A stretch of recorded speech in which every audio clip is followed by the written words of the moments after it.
Massachusetts housing just pulled off an unusual double, more homes hitting the market while prices keep climbing.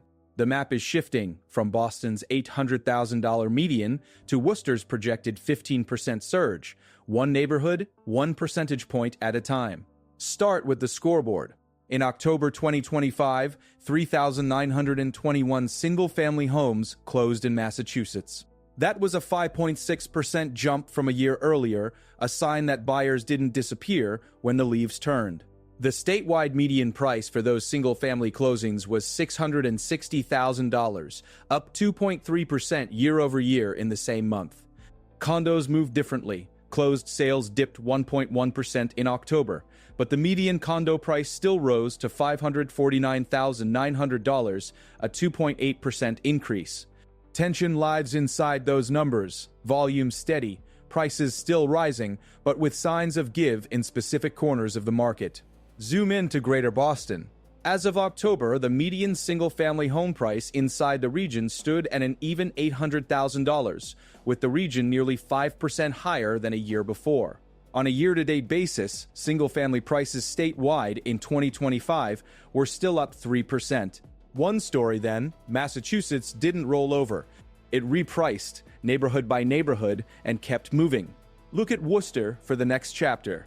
Expectations for 22-6 call for growth of 15% there, a combined measure of existing home sales and median sale prices. Providence comes close behind at 11.2% expected growth. The logic is straightforward. Price tags matter. Compared to Boston, Worcester's relative value is drawing attention, and the gravitational pull of affordability is showing up in the data. Agents say deals in Boston exist, but that term is relative. Within the city, the neighborhoods that surface again and again are Hyde Park, Roslindale, Dorchester, Mattapan, and parts of East Boston. Outside the city, the Metro West region is an option too, though prices swing significantly from town to town. These are the pressure valves on a market still defined by scarcity at many price points. But here's the pivot that makes this year different. As of September 2025, Massachusetts had nearly 14% more homes listed for sale than 12 months earlier. Supply is not abundant, but it is finally moving. With those extra listings came more negotiation. In September, more than 30% of active Massachusetts listings had price cuts. That share ran ahead of nearby Connecticut's 22.7%, ahead of New York's 24.8%, and ahead of Rhode Island's 25.9%. Across the entire country in September, 25.3% of homes sold for over their final listing price, down from 28.5% the prior year. In Massachusetts, the combination of more listings and more price cuts is a simple signal. Buyers had a bit more leverage by early fall, even as closed sale prices in October still rose statewide. National context matters only to anchor the contrast. The typical home value in the United States in September stood at $364,891, essentially flat, 0.0% higher than a year earlier. Increasing mortgage rates have slowed growth in many places. Yet Massachusetts still clocks statewide gains, a 2.3% bump in the October median for single-family homes, and a 2.8% rise for condo medians. In Greater Boston, the October median of $800,000 for single-family homes underscored how pricing power has not evaporated in the core. Underneath those headlines are the towns and the price bands. Walk the map, and the gradient is striking. On the South Shore, Norwell's typical home value hit $1,250, $653 over the 12 months ending September 2025, after adding $53,660 in 1 year, a 5.5% rise. Head north to Weston, and typical value reached $2,200 and $20,602, up $48,044 in a year, a 2.2% increase. In Wellesley, the typical home sat at $1,969,343, gaining $42,206 year over year, also 2.2%. These are places where values have compounded for half a decade. Weston added $832,165 in 5 years, a 59.9% leap. Wellesley gained $640,686, up 48.2% over 5 years. Coastal Essex County tells a related story.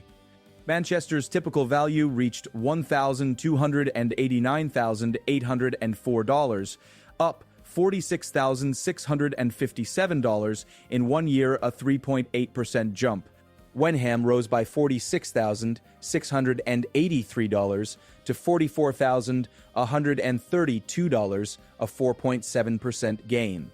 Gloucester posted $759,274 after a $30,224 increase, up 4.1% in a year.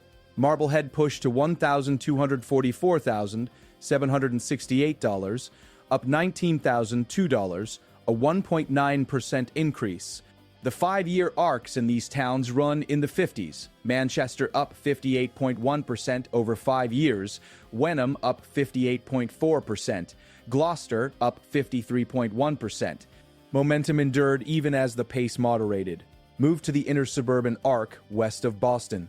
Newton's typical value reached $1,490,949, up $34,506 in a year, a 2.4% gain. Lexington was $1,565,212 after adding $26,790, up 1.7%. Concord posted $1,439,337 with a $34,801 1-year increase, up 2.5%. Dover climbed to $1,746,599, gaining $35,329, a 2.1% rise. Lincoln touched $1,518,768, up $36,647, a 2.5% increase, and Sherborne hit $1,209,864, up $35,985, a 3.1% bump. Boxford's typical value rose to $1047,997 with a $33,762 1-year increase, a 3.3% rise. These towns are not cheap, but the 1-year changes signal a market that is still absorbing demand, not doubling overnight. On the South Shore and along Route 3, Duxbury came in at $1,787,765, rising $24,087, a 2.3% pace. Scituate was $976,398, up $20,586, a 2.2% increase. Marshfield reached $774,194, gaining $19,792, up 2.6%. West Newbury, north of the city near the Merrimack, hit $942,399 after a $19,854 increase, up 2.2%. Topsfield reached $961,242 with a $19,580 jump, a 2.1% gain. Danvers posted $721,646 with $17,993 added, up 2.6%. The rhythm repeats. Higher absolute values on the coast. Mid-single-digit percentage gains and 5-year climbs that still run between 40 and 50+%. Go inland, and the picture evolves. Lawrence, north of Boston, showed a typical value of $500,341 with a $17,738 1-year rise, a 3.7% increase. Methuen reached $609,720, up $20,348, a 3.5% gain. Andover posted $980,274, up $22,976, a 2.4% rise. Westwood, southwest of Boston along I-95, came in at $1,211,197 after adding $23,479, up 2%. Needham reached $1,513,544, gaining $22,323, a 1.5% increase. Hamilton totaled $878,754, adding $22,767, up 2.7%. Merrimack came in at $653,640, with $22,792 added, up 3.6%. Ashland reached $667,142, up $18,043, a 2.8% rise. Raleigh hit $787,048, adding $18,492, up 2.4%. The pattern is this. Even with more Massachusetts listings on the market in September and more price cutting than neighboring states, typical values still advanced in dozens of towns through September 2020-5. The shift is just as visible in Worcester County and its edges. Grafton reached a typical value of $600,841, adding $17,485, up 3% in a year. Sutton posted $627,201 with a $17,573 increase, a 2.9% climb. Berlin hit $655,085, gaining $21,570, a 3.4% bump. Out west along the Connecticut River, East Hampton's typical value hit $422,674, adding $18,765, a 4.6% rise. Longmeadow posted $522,062, up $20,563, a 4.1% increase. Those are the kinds of towns that wind up on affordability shortlists when Boston's $800,000 single-family median sets the tempo. Keep driving west. In the Berkshires, Adams came in with one of the sharpest single-year percentage gains, up 8.5% to a typical value of $263,580 after adding $20,736 in a year. West Stockbridge hit $670,106 after a $20,213 increase, up 3.1%. Stockbridge rose to $738,102, adding $26,652, up 3.7%. Monterey reached $729,616, up $28,985, a 4.1% gain. Mount Washington posted $621,030.05, gaining $30,308, up 5.1%.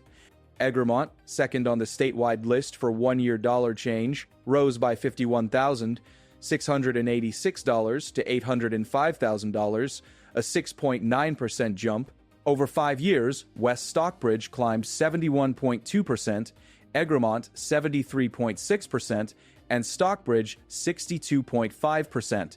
That's what a half-decade of momentum looks like in small towns surrounded by hills and forests. Then there's Cape and Islands territory. In Chilmark on Martha's Vineyard, the typical home value stood at $2,322,845, with a one-year gain of $17,690, a 0.8% rise. Over 5 years, that's a $793,789 climb, a 51.9% increase. These are markets where a single percentage point is measured in tens of thousands of dollars. The tension between long-run appreciation and present-day affordability is palpable.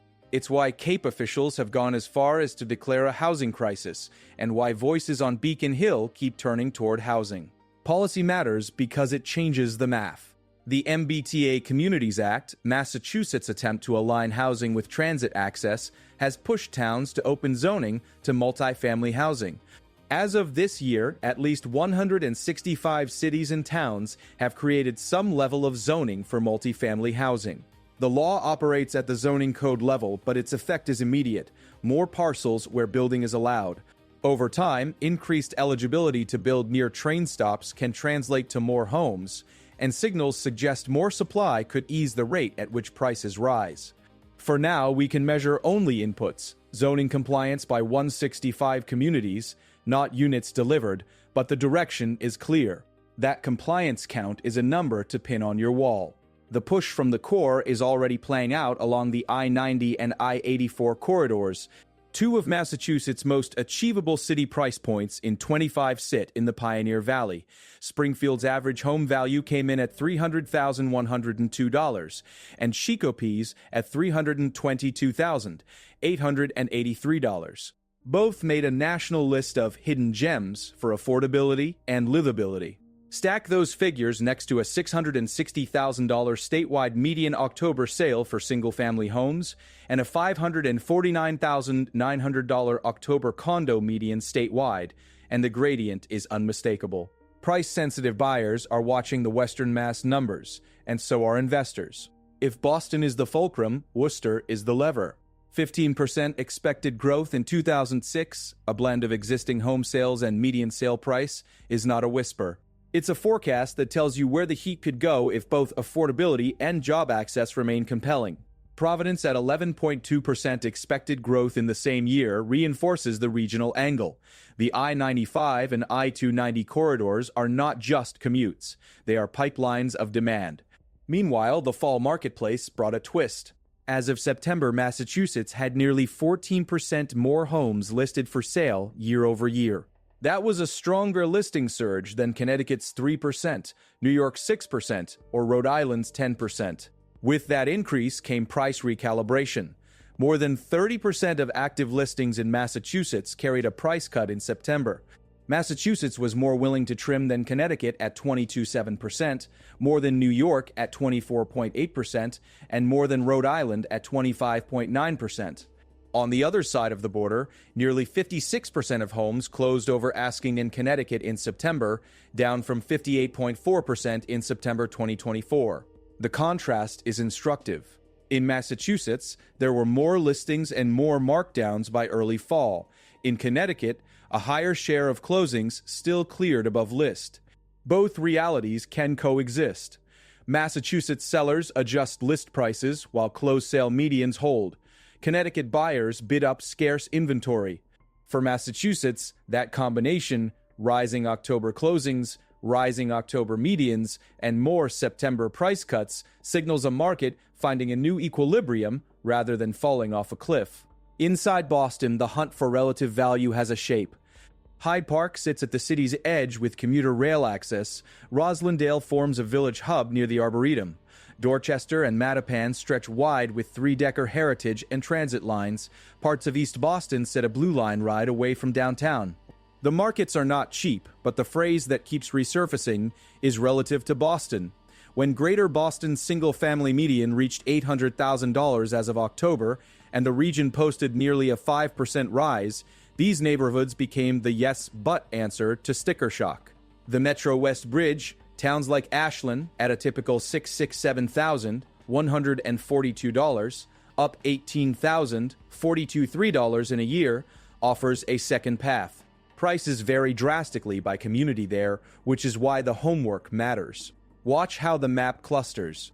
Middlesex County's inner ring shows consistency, Newton at $1,499,949, Lexington at $1,561,212, Winchester at $1,514,768, after a $19,899 one-year rise, up 1.3%.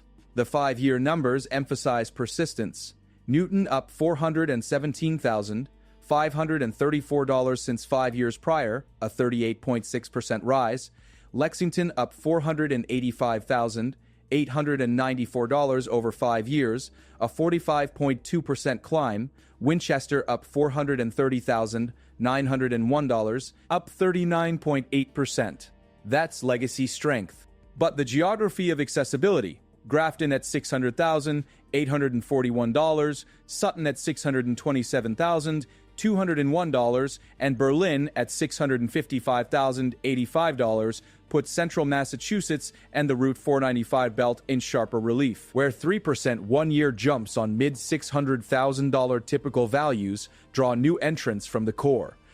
On the North Shore, price bands stretch between $721,646 in Danvers and $1,040,100 $132 in Wenham, with one-year changes between 2.6% and 4.7%. Boxford at $1,477 with a 3.3% one-year rise sits in the same wavelength. West of the Merrimack at $653,640 rose 3.6%.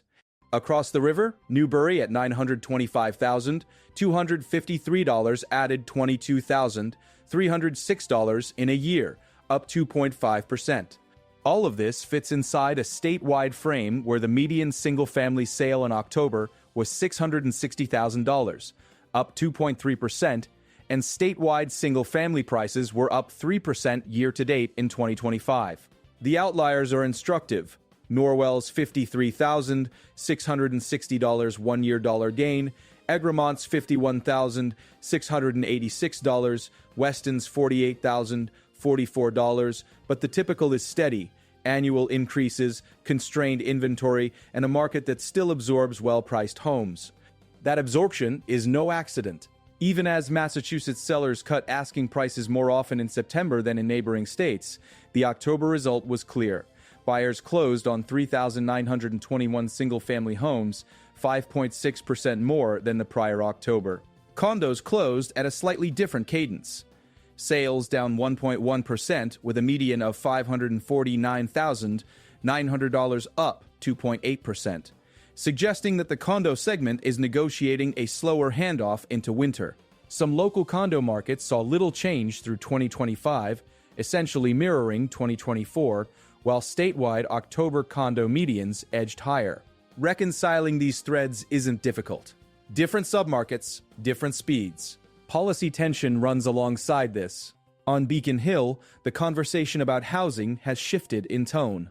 Top leaders have put housing front and center. On Cape Cod and the islands, the stakes are visible enough that local officials have declared a housing crisis. And compliance with the MBTA Communities Act, 165 cities and towns creating some level of multifamily zoning, has moved from a question to a chorus. These are not abstract debates. They are choices about where and how fast supply can be added. More zoning doesn't build a house by itself, but it sets the thermostat. If demand stays steady or grows, especially in transit-served places, more building eligibility can moderate price pressure. If demand outruns supply again, even expanded zoning could coexist with new price peaks. The micro snapshots keep hinting at the macro dynamics. In Plymouth County, Norwell led the state's one-year dollar gains to September, up $53,660 to $1,027,653. In Suffolk-adjacent quarters, buyers still file into Hyde Park and parts of East Boston in search of relative value. On the North Shore, Manchester added $46,657 to reach $1,289,884, while Gloucester added $30,224 to settle at $759,274. In Middlesex County, Concord's $34,801 one-year gain to $1,439,337 and Lincoln's $36,647 rise to $1,518,768 show an inner ring that holds its ground. Farther west, Adams rose 8.5% to $263,580. East Hampton climbed 4.6% to $422,674. Longmeadow rose 4.1% to $522,062. In the Berkshires, West Stockbridge rose $70 1.2% over 5 years, while Egremont jumped $70 3.6%. Across that landscape, October's statewide $660,000 single-family median and Greater Boston's $800,000 were not outliers. They were anchors. Cross-border dynamics add one more layer. In September, nearly 56% of Connecticut homes sold above list, down from 58.4% a year earlier. At the same time, Massachusetts sellers were cutting list prices on more than 30% of active listings. Listings in Massachusetts were up nearly 14% year over year, a larger supply shift than Connecticut's 3%, New York's 6%, or Rhode Island's 10%. This region rarely moves in lockstep. In one state, bidding and scarcity set the tone. In the next, price cuts and a listing uptick reset expectations. Even nationally, the share of homes selling above final list slipped to 25.3% in September, down from 28.5% a year earlier. Massachusetts sits somewhere in between, still pricey in its core, still upward in its medians, but increasingly negotiable in the asking phase. All of this tees up 2026. The clearest forward marker is Worcester's expected 15% growth, combining existing home sales and median sale prices. Providence, at 11.2% expected growth, suggests gravity along the Route 146 and I-95 corridor as well. Mix in the fact that at least 165 cities and towns in Massachusetts have now zoned some level of multifamily under the MBTA Communities Act, and the mechanism for incremental supply is in motion. Signals suggest that as more MBTA-adjacent communities translate zoning into permits, the first new multifamily clusters will exert their own price influence. Which way they nudge prices will depend on timing and scale. For now, the hard numbers are the base case. October single-family closings up 5.6%, single-family median at $660,000 up 2.3%, Greater Boston's $800,000 median up nearly 5%, statewide single-family prices up 3% year-to-date in 2025. The local stories within those numbers matter. In Springfield at $300,000, $102, and Shakopee at $32, $883, entry points exist that would be unthinkable inside Route 128. In Norwell at $1027, $653 after a $53,660 one-year surge. In Weston at $2,220,000, $602 after a $48,044 increase, and in Wellesley at $1,969,000. $343 after a $42,000. $206 rise, the price of entry demands a different calculus. In East Hampton at $422K, $674 after a $18,765 jump, and in Adams at $263, $580 after a $20,736 jump, annual percentage gains outpaced many suburbs closer to Boston. This is the Commonwealth's paradox. A single state where Lawrence at $500,341 rose 3.7%, while Lincoln at $1,518,768 rose 2.5%, and both were logical outcomes of local supply and demand. What happens next? Base case: Massachusetts enters early 2026, with prices still supported by demand, but with more negotiation on the way in. Listings were nearly 14% higher in September than a year earlier, and price cuts topped 30% of active listings that month. October's data showed the market was still clearing, 3,920 to 1 single-family closings, up 5.6%, medians that rose 2.3% for single-family homes and 2.8% for condos. Signals suggest that, barring a shock, Massachusetts holds to mild appreciation into spring, with Worcester's 15% expected growth and Providence's 11.2% in the broader region pointing to where the heat could concentrate. Greater Boston's $800,000 single-family median as of October and its nearly 5% annual rise imply that the core remains durable even as buyers bargain harder on ask. Two watch items stand out. First, supply follow-through. September's nearly 14% jump in listings and the price cut share above 30% shifted the tone. Watch whether listing gains persist into March 2026 and whether the price cut share stays elevated.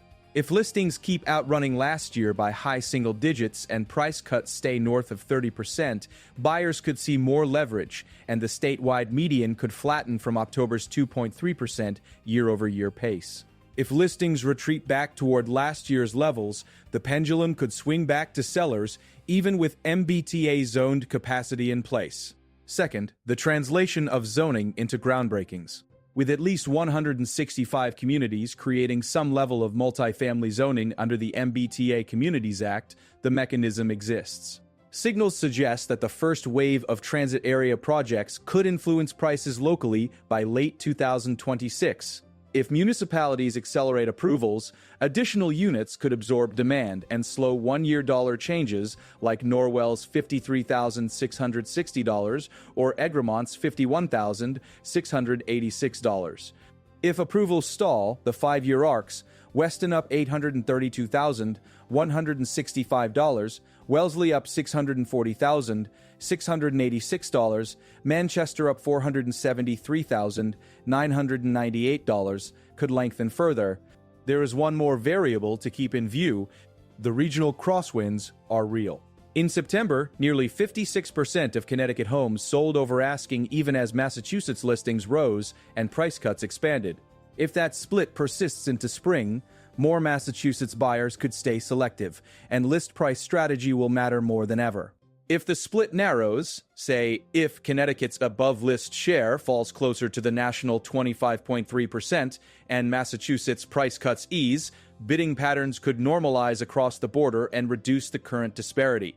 Until then, let the numbers do the talking. October's single-family median in Massachusetts, $660,000. October single-family closings, 3,921. Greater Boston's single-family median as of October 8th, $19,000. One-year typical value gains to September in Norwell, $53,660. In Egremont, $51,686. In Weston, $48,044. 5-year typical value jumps in West Stockbridge, 72%. In Egremont, 73.6%. Springfield's average home value, $300,102.127. Chicopee's $322,883. Worcester's expected growth in 2026, 15%. Providence's 11.2%. Massachusetts listings as of September, nearly 14% higher year over year. Massachusetts price cut share that same month, above 30%. The typical U.S. home value in September, $364,891, up 0.0% year over year. These aren't abstractions, they're coordinates. If you live this map: Boston to Worcester, Norwell to Northampton, Adams to Andover, strategy starts with knowing where your town sits on it. Price well in a state where more than 30% of listings cut in September. Hunt the neighborhoods: Hyde Park, Roslindale, Dorchester, Mattapan, parts of East Boston, where relative value offsets sticker shock. Think in corridors: the commuter rail, the Pike, the Blue Line, the Worcester Line. And remember that zoning, 165 communities strong, has already shifted the terrain for what gets built and where. Signals suggest that 22.6 will reward precision. If you're selling into a market that closed 3,921 single-family deals in October and still posted a $660,000 median, lead with the right list price, not a fantasy. If you're buying into Norwell at $1,276, $653, or East Hampton at $422.60, $74, align expectations with the one-year moves: 5.5% in Norwell, 4.6% in East Hampton, and the 5-year momentum around you. If you're betting on Worcester's 15% expected growth, watch how quickly listings there expand and how price cut rates evolve. Massachusetts isn't cooling so much as rebalancing. The core is firm, the edges are active, the middle is negotiating. The story is told in $660,000 medians and $53,660 one-year gains, and 165 towns changing their codes. It's told in Norwell and Weston and Egremont, in Hyde Park and Chicopee, in Worcester and Providence, and it's told in the quiet September fact that the for-sale pool was nearly 14% deeper than the year before, even as October buyers still closed nearly 6% more single-family deals. We'll keep following the math. If you want more grounded breakdowns of where Massachusetts housing is really heading, subscribe and stay with us.